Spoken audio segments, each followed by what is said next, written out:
Hello learners, welcome back to the Discrete Mathematics lecture series. I Kirti Sharma, working as an assistant professor in St. Andrews Institute of Technology and Management, Gurugram. Today we will continue with the previous topic itself, that was algebraic structure with one binary operation. Today we have these topics to cover in this lecture.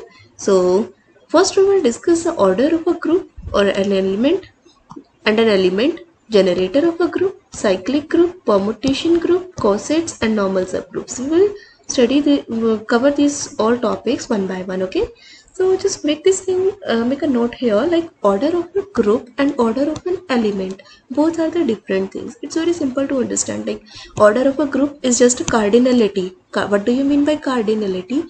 Cardinality is the number of elements in its set, right? If we have a group, for the group there are the four conditions to satisfy: closure, associativity, identity and inverse. We have already studied this thing in the previous lecture. If you are directly starting from this lecture video, so just go through with the previous lectures, then after come to this back, then after you will get the better understanding. Okay, so now we have the order of a group here. So order of group, it's clear, it's a cardinality, number of elements in its set. So in a group there are two things are there, right? And a set of elements and a operator is there, right? That we have to apply on the elements of that set. So whatever is the number of elements here in this set is the cardinality, okay? And that will be the order of a group, okay? So what about the order of an element? Or we can find the order of an element also, right? So to find the order of an element, there should be the positive integer m. There should be positive integer m, such as a raised to power m is there, right? A raised to power. Without having a clarity about the order of an element, we will not be able to understand the further topics, remaining topics like generator of the element, cyclic group and all. So make sure that if you are getting this particular if you are studying this particular lecture, so just make sure you are clear with this is the topic. So it's important to understand order of an element to get understanding very well with the make understanding very well with the remaining topics. Okay, so like generator and cyclic group, etc.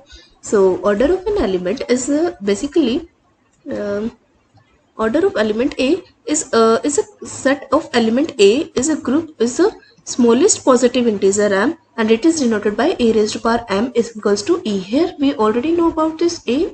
E is the identity element, yes. And what about this am?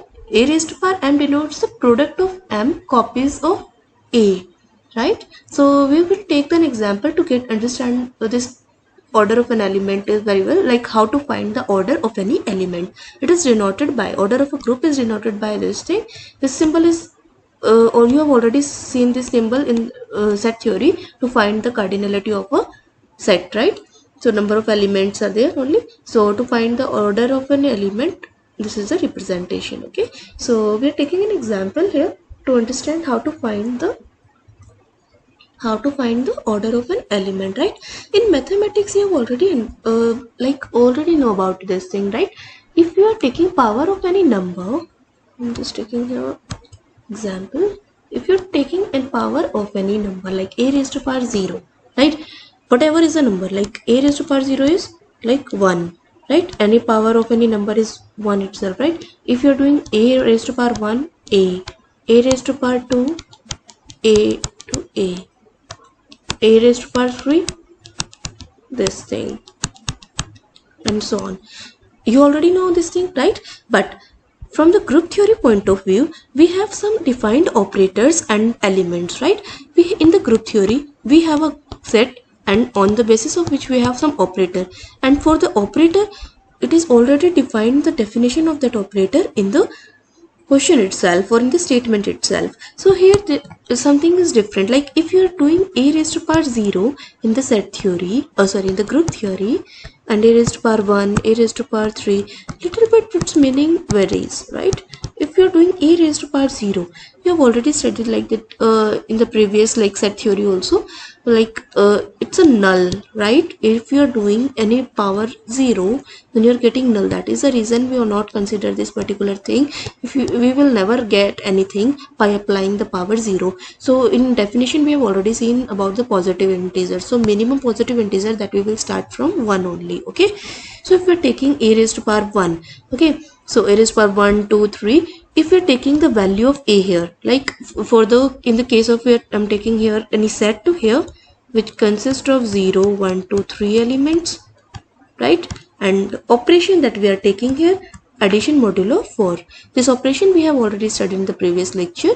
Just go through first with this with that lecture, then continue with this. If you are directly doing this lecture, you will may confused, right? So just follow the previous lecture first, then after come back to this lecture to understand this modulo operator well. Okay, because we will do directly working of this operator. Okay, here, so a raised to power 1, that means I'm taking here all the elements one by one. First 0 raised to power 1 is there, so 0 raised to power 1 will be 0 itself. If I'm doing here 0 raised to power 2, 0 itself. So if you will do apply any operator on 0, answer resultant it will give 0 only. Okay, so next thing that we have here, just I'm just erasing it.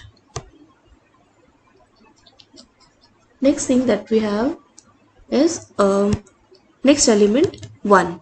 If I'm doing here 1 raised to power just give this 1 raised to power 1, 1 raised to power 1 is 1. The next 1 raised to power 2, that means 1, then operator that we have in the question. What is the operator? Addition modulo 4. Then after that, whatever will be the resultant, that we will consider here. According to the definition of the order of an element, what should be there? A raised to power m, a raised to power m, it should be equal, it must be equals to the e. E is the identity element, right? So our main target is that on what value of m, on what value of m we are getting, on what value of m we are getting the identity element with respect to that particular element that we are doing, for which we are computing here, right? So 1 plus 2, 1 plus 1 is 2. 2 divided by 4, what will be the answer? Remainder, that will be 2. So we have to take the remainder here as a resultant on the basis of addition modulo 4, right? So that we have already studied. Next thing that we have is 1 raised to power 3. Still we are not getting the identity element for addition. What should be the identity element? It should be 0, right? We've already studied this thing also. So if I'm taking 1 modulo addition modulo 4 1, then again I'm applying the same thing. We have already concluded this particular part, right? What is the resultant? 2 itself. Then after again I'm applying this thing with remaining one. 2 plus 1 3. If we are dividing 3 by 4, what will be the remainder? 3. So what is the answer? 3 is the answer here, right? So still we are not getting the order, right? So next what we have? 1 raised to power 4. 1 raised to power 4 means 1 raised to power 3 we have already computed. 1 modulo 4 1, then again modulo 4 1 with addition symbol. So what should be the answer here? We have already computed this part. Answer is 3. So 3 modulo 4 1.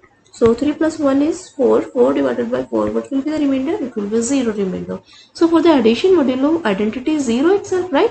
So finally we have to stop here in order to find the order of an element. So what we have taken the element? We have taken the element as 1, right? For 0 we have already computed, like it's not possible to count. So if you're taking here 1, so what is the order of 1? Order of 1 is 4. At 4 value of m we are getting the order of the element 1. Okay, so in the same manner you have to compute it for the remaining also, like order of 2 also. We have to compute order of 2, order of 3. Okay, so just try it by pausing the video and make sure you have to just do the cross check after doing yourself. Okay, so it will be a good practice for you. Okay, if you will directly do from here, it will not much beneficial for you guys. So just take a say minute and do it yourself, then rewind the video. Okay.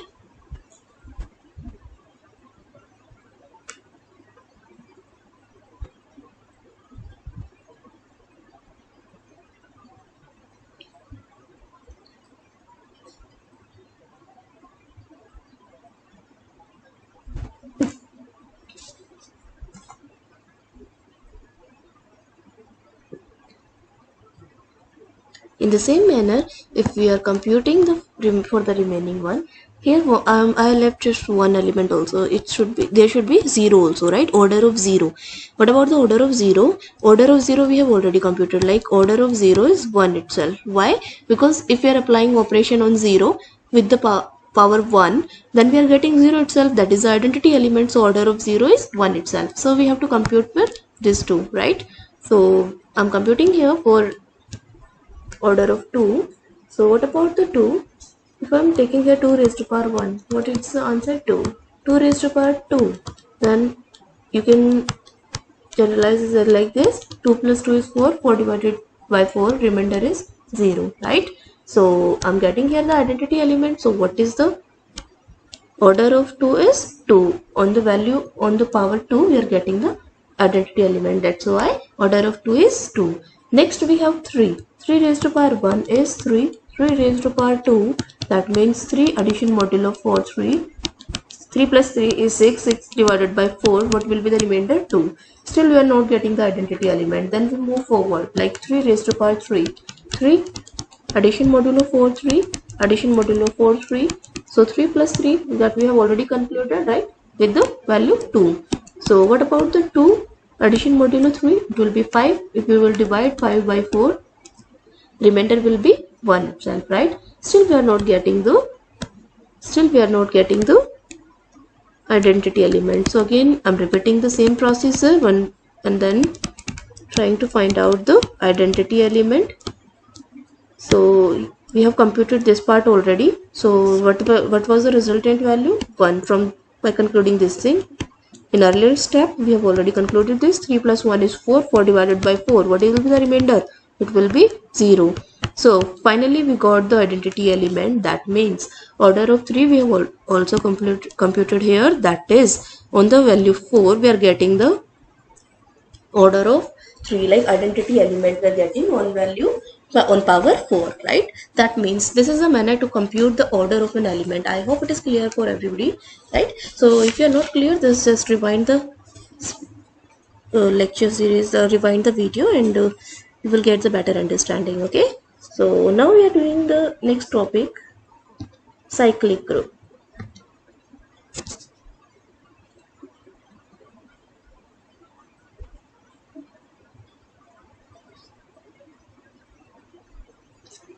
Before cyclic group, we have generator of a group.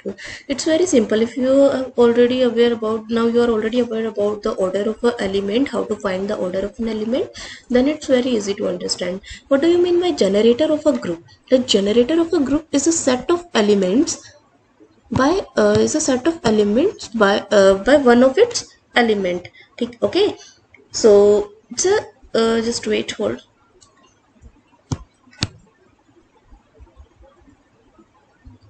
Generator of element is a set of element that can be expressed every other element as a sum or product in this group, right? So for example, if we have already taken the example integers modulo 4. So what it means, if you are in the series of finding the order of an element in a set, like in previous example we have taken the set in which we have 4 elements, right? If all the 4 elements, like if I'm for a particular element, if we are taking the element 0 or 1, if I'm computing the order of an element and we are getting the resultant value as the complete set itself, then you can say it's a generator of that group itself. Okay, what it's mean, if you're finding the order of a 0, what was a 1, right? Then order of 1 was like 1 raised to power 1 is 1 itself. 1 raised to power 2 is 1 plus modulo 4. 1 was there in the previous example. Then answer will be 2. 1 raised to power 3. 1 plus 1, this is already computed. 2 plus 4 modulo 1, it was 3. Then at the 4 value, we got the final resultant answer, right? 3 plus 1, 4, 4 divided by 4, it was 0. So as a resultant, one by one, up to the whenever we are getting the identity element, either we are getting the all the elements of the set or not. Yes, 1 is there, 2 is there, 3 is there, 0 is there, 0, 1, 2, 3, all the elements are there. That means one element 1 is the generator of a group. This complete group is generated by this single element itself, right? That means it's a generator. It may possible more than one generator in a single group. Okay, so it may possible the same thing, same functionalities goes with the 2 also or 3 also. It may possible only for the one element also. So it's up to the question, like it doesn't matter. It's the main purpose is you are aware about the generator itself, right? So this was the way to find out the generator of the element. I hope it is clear with all. So next we have the cyclic group. Okay, so next we have the cyclic group. What do you mean by cyclic group? Cyclic group is basically a group in which can be generated by one of its element, right? We have already studied right now, like order of an element. I've already told you, like if any element is able to generate all the elements of a group, then you can say that element is the generator element and that particular group is called as cyclic group. Okay, so if I taking any example here, then a raised to power m for this element a, any element a is called the generator of that group, and that group is known as the cyclic group. I hope it is also clear with all these things are depending on the order of the element. If you are getting the how to find the order of an element, it will be clear to you how to find the generator element and how to find the cyclic group. Is there any group that is cyclic or not? I hope it is also clear with all of you. The next we have the permutation group. So what do you mean by permutation group? It's very interesting to know about the permutation group actually, because its functionality is depending upon the functions also, right? So we have to first understand about the permutation term.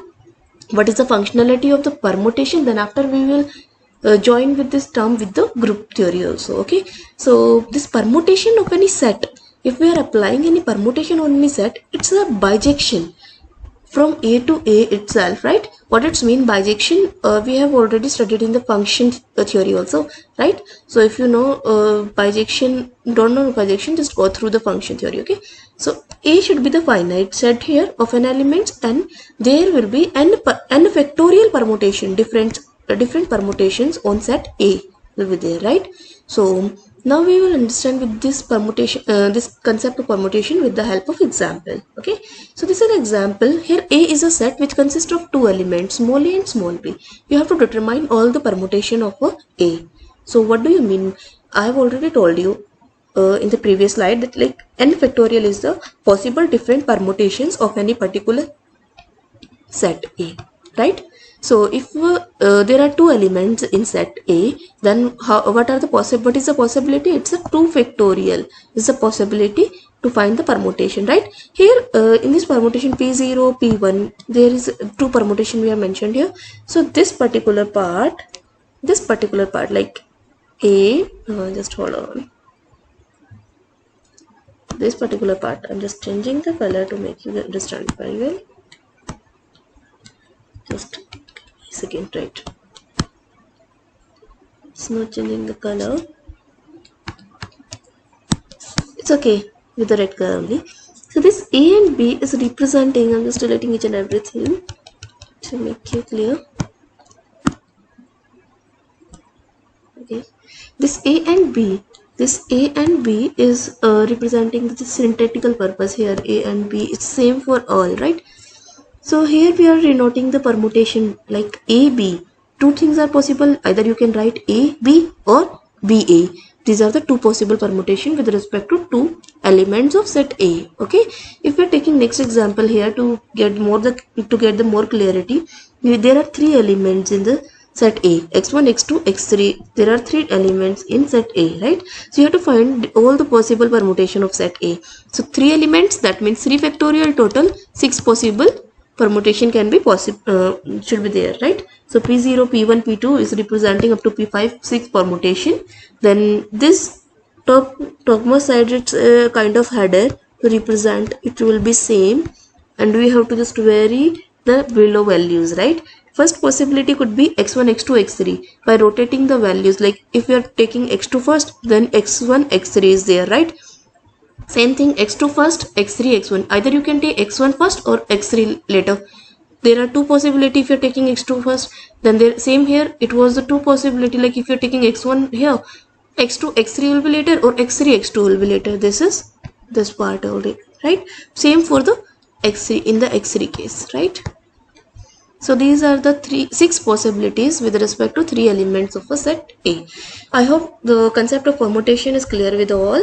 Okay, so the next thing that we have to study here, to find the inverse of the permutation. But how could you find the inverse of the permutation? What it mean? If you have any p permutation, then you have to find the p inverse. As like the matrix, you have already studied in matrix to find the inverse also, right? So as like that, we have to find the permutation inverse here, right? So there is a given permutation A, B, C, D is given here. This is the one of the permutation that you have studied earlier, like to how to find the permutation, right? So how to find the P inverse here? I'm just changing the order here. Wherever I got first, like in this particular P inverse, I have to just rearrange it in the same manner. Like wherever I'm getting the A first, then B, then D, then C. C and D. Okay, so in the same manner,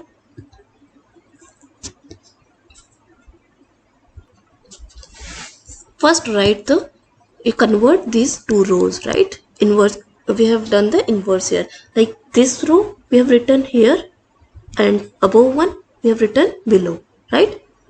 So now we have to rearrange these things. First we have to write A, then B, then C, then D. This A we have written first, then with respect to A, what is the value? C, we have written this. B, next is B, with respect to B is D, that we have written here. Then C, B, C, B, then D, A, D, A. So we have rearranged these values by inversing the elements, right? This is all about the inverse of the permutation. It's very simple if you're getting this point, right? These are some questions that you can do practice over, right, regarding the permutation. So how could you apply this permutation concept in the group? If you have a Z group with the G is a group which consists of two elements, like A is an element and this is an operation on the set, right? A is any set here and this is an operation on the elements of that set A. So we are considering this permutation on this set itself, right? If we are able to find the permutation here by following this current procedure that we have seen, then you can say that particular group is permutation group. Okay, I hope it is clear to all. Okay, so now we have the next topic as the normal cosets and normal subgroup. So what do you mean by cosets here? So cosets, first we go through the definition, then we take the example to understand it very well, right? So here H is the subgroup. We have already understand the we have already studied or discussed this topic subgroup in the previous lecture.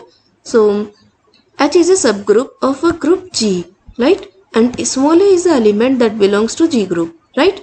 So if you have, then you can say that the small AH, which consists of AH, here the small a and the small h, there are two elements. This H is belongs to the capital H set. Okay, there are two things, two H and G. This H is a subgroup of G group. Okay, so this H is a subgroup of G group. Subset symbol is there, right? That means all the elements in the set, all the functionality of H is belongs to the G itself, right? So it means the subgroup. Okay, so here I'm taking two elements, like small a belongs to the G and H, small h belongs to the H set. Okay, so it's called a left coset. If we are taking it at the left hand side, then it is known as left coset, and if we are taking it as a right hand side, the element of G, if we are taking it at the right hand side, then it is right coset. I hope it is very simple to understand. It's clear with all. Okay, if you are taking, there are the two elements, small a and small h. Small a belongs to the G, that is the supergroup, right? And small h belongs to the H, that is the subgroup. Okay, if we are writing the element of the group G on the left hand side of the H, then it is the left coset, and if we are writing it at the right hand side, then it is a right coset. Okay, so now we are taking an example to understand this thing very well. So now I'm taking this example here. I'm erasing whatever is here. So it's all about like its definition already we have cleared, like AH. What is AH? A is the element of G group and H is the subgroup. If you're taking it as this particular side, then it is a proper subset of G. What it's mean? All the elements, whatever is it is consisting, must present in the group G. Same for the right coset. Left coset and right coset, both are simple, same, right? So both should be the both should present in the G group itself, right? Generally you cannot write AH or HA. Both are not same. Left coset is different, right coset is different, okay? But both should present in G itself, okay? Make a note of this thing. But in the case of abelian group, you can directly say it will become equal. A single case is there. This is the point to note. There is a single case, that is the abelian group case, in which both left coset and right cosets are equal. Okay, so make it clear. So we can just note it on this point, left and right cosets. Like if I am taking here E is the identity element, and if you are taking this E as a left coset or right coset, after that what do we have? The identity element itself, right? So it's clear with all, I hope, right?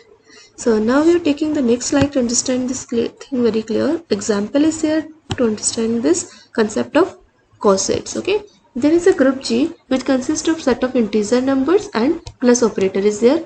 H is a subgroup which consists of twice of Z. What it's mean? Whatever is a value of Z, that is a set of integers. You are adding the 2, like 0, doing the multiplication of 2, like 0 is the integer, then in 1, if you're taking 0 plus 1 plus 2, then twice of this, what will be? Twice of 0 is 0 itself, twice of 1 is 2, 2 2 is 4, 2 3 is 6 will be there. Next will be 6 there, and so on.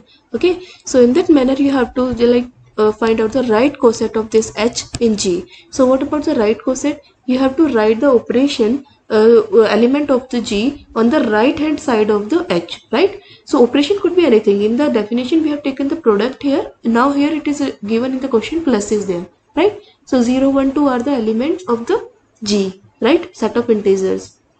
So we have to write the right hand side of the operator or H with the H here to represent the right coset. So what will be the answer here? In the H, if you are doing the 0 plus, then what it will be? 0 plus 4, 2 plus 4. It is the H set itself that is given here, right? If you are doing plus in H by 1, what it's mean? 0 is the 2s of H. What is the values of H is there? 0, 2, 4, 6, right?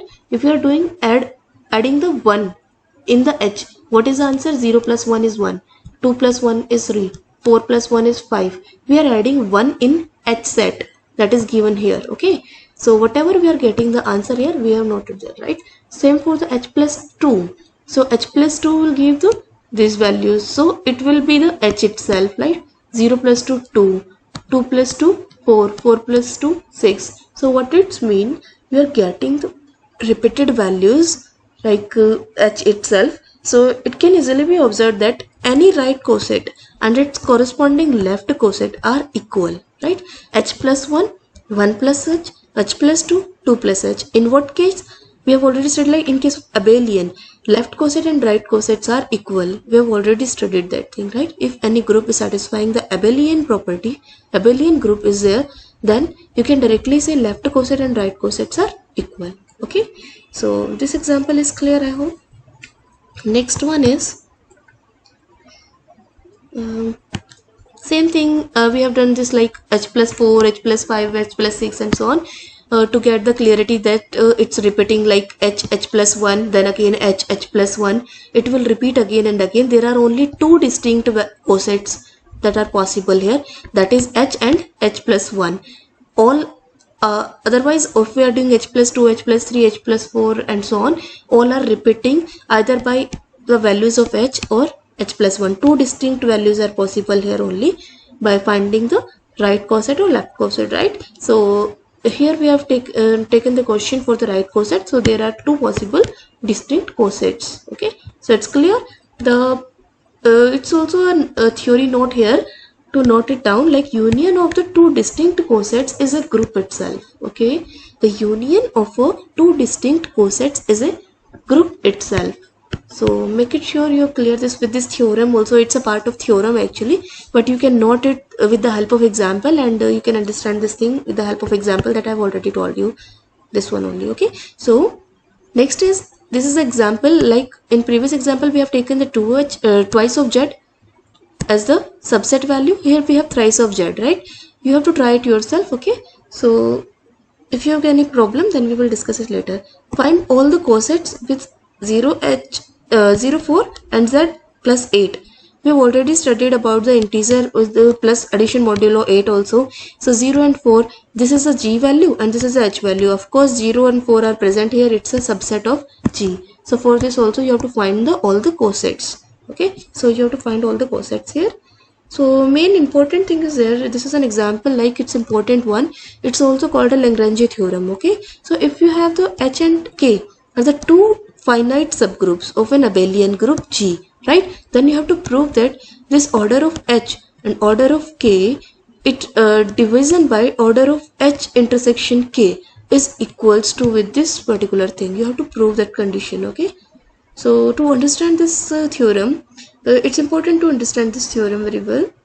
Okay, so we are taking here D is a set here, right, which is the intersection of h and k, right? So we can write as a right coset here D k1 small k2 k3, this small k1 k2 k3, we are writing these are as the elements of the group. Okay, so it's a example for the right coset if we are taking it the D as a subset. Okay, subgroup. Okay, so if we are taking this D as a subgroup, so what could be the distinct right coset is possible. Therefore you can write all the distinct right cosets.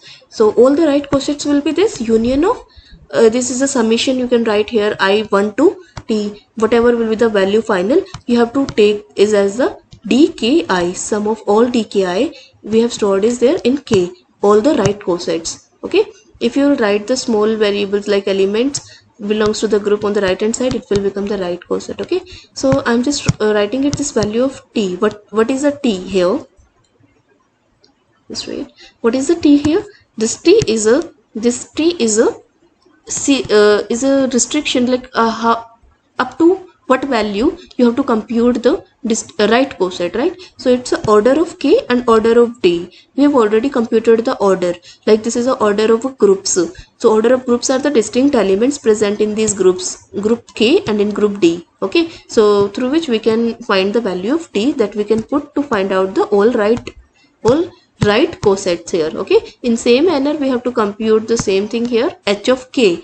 Like if you are applying the h of k, the left hand side of the theorem, it will you have to just put the value of k that we have concluded here as the right coset, and you have to write h here, right? So by doing the combination we are getting this symbol. That means this d is a subset of the h, and then after combination of this hd we are getting the h itself, because everything is, whatever is present in the d is also present in h itself. Then after the combination you are getting h itself. Okay, so if you are getting the two cosets, like, and for any two cosets you are taking here example, pairwise disjoint are possible, like because h, ki and kj, I have taken the example here, right? If I am taking this kj this side, this will become like ki kj inverse, then kj inverse, this will come in upon of kj here now. So you can write -1, it belongs to the h subset. Okay, so if it belongs to the h, then h intersection k is a part of d itself, it also belongs to the d also, right? That means dki and dkj both are equal things. Okay, so if both are the equal dki and dkj, then you can directly mention here, what you can mention here, from the above all distinct calculation of the right cosets, you can conclude that order of left hand side, like h of k is order of hk1, hk2, hk3 and hki itself, right, is equals to the t of order of h, right? So t already we have computed अभी अभी हमने compute किया था. So order of h is there, right? So you can write order of hk is there or t is there, order of h there. After shuffling reshuffling it, you can write this as like this. Okay, order of k divided by this. And we already know about this. You can write this also. So d is what? D is itself, we have noted that h intersection k. We have already started with this particular thing only. So after that we are able to conclude that particular theorem. It's very important, just rewind it. If you are not getting the concept, you will get it. Just rewind it 2 or 3 times, you will get the concept what I'm trying to making you understand here. Okay, so our next topic is normal subgroup. For today it is the last topic. So normal subgroup is a proper definition. If I'm taking here a subgroup h of g, so h is a subgroup, g is a group, you can say this is a subgroup. How? This h, small h is the part of the subgroup element.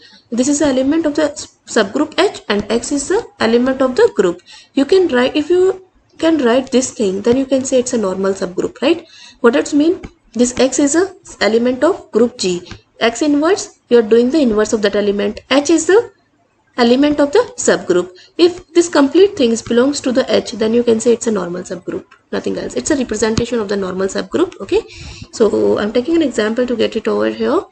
So understanding very well, 1 minus 1, this is the subgroup H and this is the G group. Okay, iota and minus iota is given there. If I'm able to understand, just clearing it out, that x h x inverse, you can write, reshuffle it, x inverse, I'm writing it with the combination. You can write that if any element, an inverse of an element, what it is, it's an identity element. We have already studied that thing in the inverse property also, right? So you can write the e at the place of x inverse. If we have already studied in the identity property, if you are taking applying any operation with element or identity element, after that you will get that element itself in the identity element. So after that we are getting h itself, and this h belongs to the h subset. That means we can easily prove that thing, that is, it is a normal subgroup. H is a normal subgroup. It's a definition that we have already studied with the subgroup also, proper and improper. If these both two groups, normal subgroups, are present, then you can say it's an improper normal subgroup. Otherwise it's a proper normal subgroup. It was all about the normal subgroups. Okay, so today we are summing up with this. Okay, thank you, have a nice day. We will continue in the next session, next lecture, from next lecture. Okay, thank you, have a nice day.